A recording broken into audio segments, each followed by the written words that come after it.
Okay guys, welcome to my vlog. Nagluluto po tayo ng tinola. Ito po ating sangkap, luya, bawang, sibuyas, at syempre yung ating konting magic sarap at patis, asin, at syempre yung paminta. At ang ating pong main is yung manok na na-chop-chop na, at yung ating papaya at dahon sili. So umpisa na natin yung ating pagluluto. Ayan po lahat ang ating pong gagamitin para po sa napakasarap na tinulang lutong bahay. Siyempre una-una po painitin muna natin yung ating kawali. Yan. Typical na kawali. Kung saan ay talagang native na native. Yan po talaga laging ginagamit ko kasi masaganda po dyan. Yun. At yan nga po yung ating mantika. Okay, painitin po natin muna ito. At habang pinapainit ay sinashoutout muna natin yung ating team. Of course, yung ating team Mio na pinanguna ng ating sa rice mix. At ang ating kaibigan at bro Edu. Ayan, so yan na, binagsak ko na po yung ating luya. Pag ako po ay nagigisa nito, lalo-lalo pag tinola, ay make sure na magko-color brown po siya bago natin ibagsak yung susunod na pang-gisa. Yun, may paapoy-apoy pa. Alright, shoutout din yan sa lahat ng mga team. Gracia Diaz, shoutout sa iyo na laging sumasubaybay sa aking pong premiere. Ito na, isusunod po natin ang ating pong ahos. Ahos, guys. Yun po yung bawang.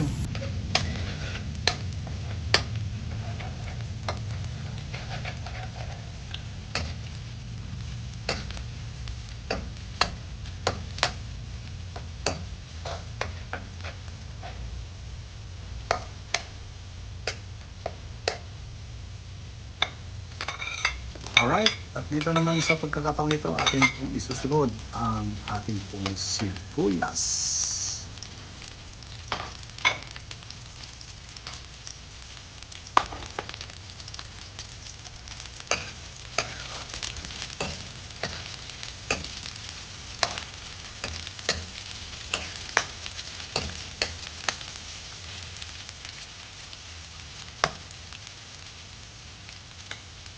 Yan po, habang inantay natin na glasa ang ating sibuyas, kasama yung ating bawang at yung ating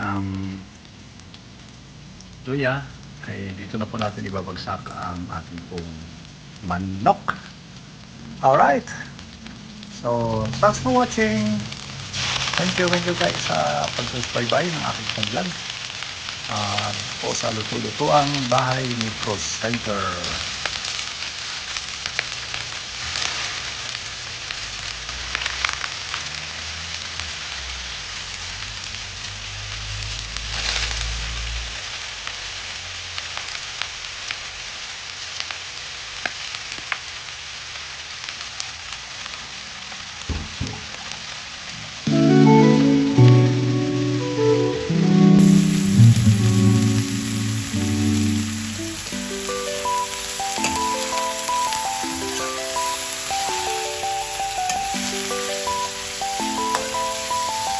Dito naman atin pong hahalo-haluin siya para tuluyang mag-absorb ang kanya pong panggisang panakot. Ang panakot po sa Ilonggo ay sa Tagalog po ay salitang Ilonggo po yung panakot. I mean, yung sa salitang Tagalog po yan ay sangkap sa panggisa. Sangkap, panakot. Panakot parang nananakot, parang ganun no, sa Tagalog, pero iba po ibig sabihin niya. Pag sinabi natin sangkap, sa Ilonggo po ay panakot. Yan.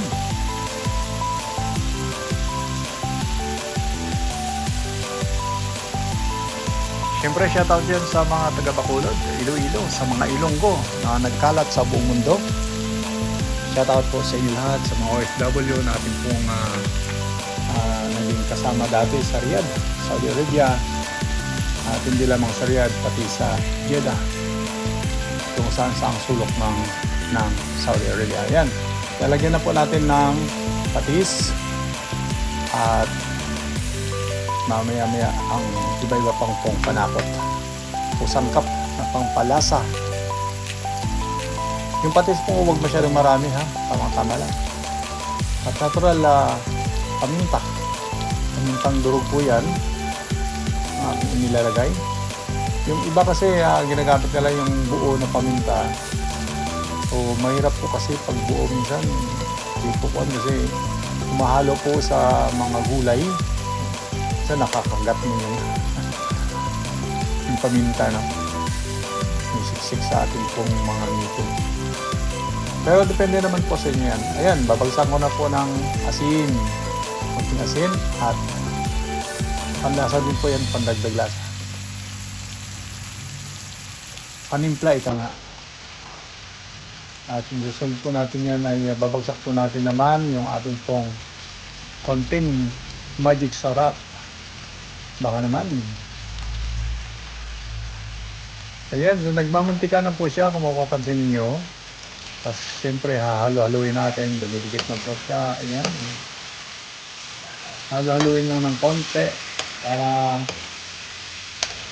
magpantay po yung lasa niya. Yung pagluto ng ating pong karne.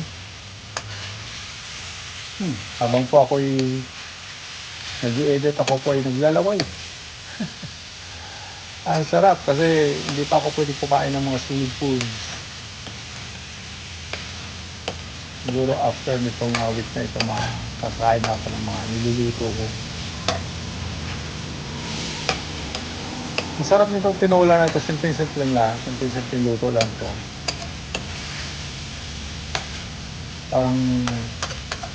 Para bang lahat kayang-kayang lutuin po ito.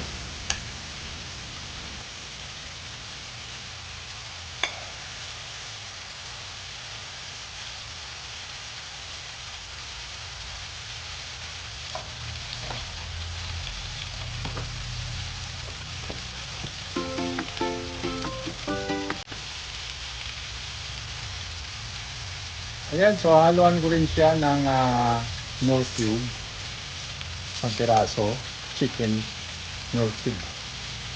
So baka naman, at ginagawa ko po dyan ay babagsak ko lang yan. Yan.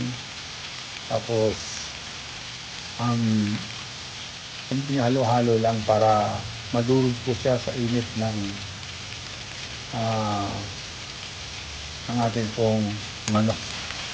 Nag-isa. Yan. Alright, diba? Parang naamoy na po niyo ang sarap ng ating pong nilulutong tinolang manok.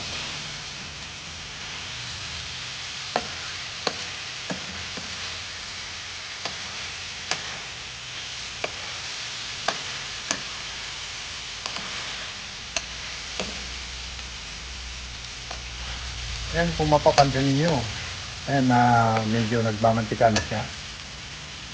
At ginigisa na siya ngayon sa sarili niyang mantika. Yun po yung kasabihan, ginisa sa sariling mantika. Alright, ayan. So, mukhang napakasarap na. Hindi pa po yan tapos, no? Ilalaga pa po natin yan mamaya ng konti para lalong lumambot ang ating manok. At make sure guys na wala pong makikitang pula-pula dyan. Kasi napaka-sensitive po ang ating pong manok pagka hindi po siya lutong-luto. Kailangan lutuin natin ng maigi. Ayan, lalagyan ko na po ng tubig.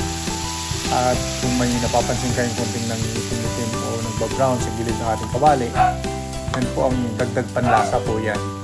Maya-maya lang ay mawawala din yan. May background pa ako ditong aso na tumatawal. Okay, so dagdagan pa natin, kulang pa po yan. Ginagawa ko po dyan ay pinapantay ko lang po ang sabaw sa ating pong manok pag ako po ay naglalaga ng tinola. Marami po kasing sabaw din ay hindi na po natin malalasahan ang lasa ng manok. Okay. At yan po ay maya-maya lang, antayin natin ng ilang minuto. Dahil yan po ay ating pong tatakpan hanggang sa kumulo po siya. Alright, so ayan na po. Takpan na po natin. At magantay po tayo ng 15 to 20 minutes. Ayan, may intermission kasi naubusan ako ng gas. 1,475 po ngayon ang isang gas na yan. Tumawag pa ako no? Dumating siguro 15 to 20 minutes din. So pagkatapos po niyan, tinuloy ko lang yung aking pagluto. At yan na nga po ay kumulo na siya. Pinagpatuloy ko rin po yung naputol na paglalaga. At sa pagkakataong ito ay talagang lagang-laga na siya. Maya-maya lang ay haluan pa natin ng ating pong papaya. Yan. Yan na po yung papaya natin. Ang style po sa papaya ay huwag masyadong lutong-luto. Dahil pag yan ay ininin po natin, maluluto na lang po kusa sa init ng ating sabaw. Mas masarap po yung papaya na medyo malutong-lutong pa. Galing pa po yan ng Lucban, Quezon. Medyo manamis-namis po kasi malapit na po siya mahinog. Takpan ulit natin. At mga 5 minutes lang po yan. Mga 5 minutes lang po yan natin na ilalaga. At yan, binuksan po ulit. Nalimutan kong ihalo siya para talagang makover po siya ng sabaw. Nagkakatas pa po yan ng ating papaya, so magbabago pa po yung ating pong panimpla. Ayan, lampas na po ng 5 minutes. Tingnan ulit natin. Ang gagawin po natin dyan ay testingin natin yung lasa kung okay na. Ayan, okay. Testingin natin. Sarap! Dahil okay na po ang aking panlasa dyan. Ilalagay ko na po yung talbos ng sili o dahon sili. Yan naman talaga po yung ating tinola, no? Either dahon sili o kay malunggay. Match po yung mga yan. Pwede rin pong gamitang sayote kung wala pong papaya. Pero dito po sa Pinas, napakarami pong papaya dito. Shoutout yan sa ating pong mga OFW na nananabik sa mga ganitong pagkain. Sariwang pagkain. Ayan. So, shoutout sa inyo lahat. At maraming salamat sa inyo pong panunood. At sa pagsusbaybay po sa luto-lutuan ni Kuya Silver 377. God bless everyone. Have a nice day. Bye-bye.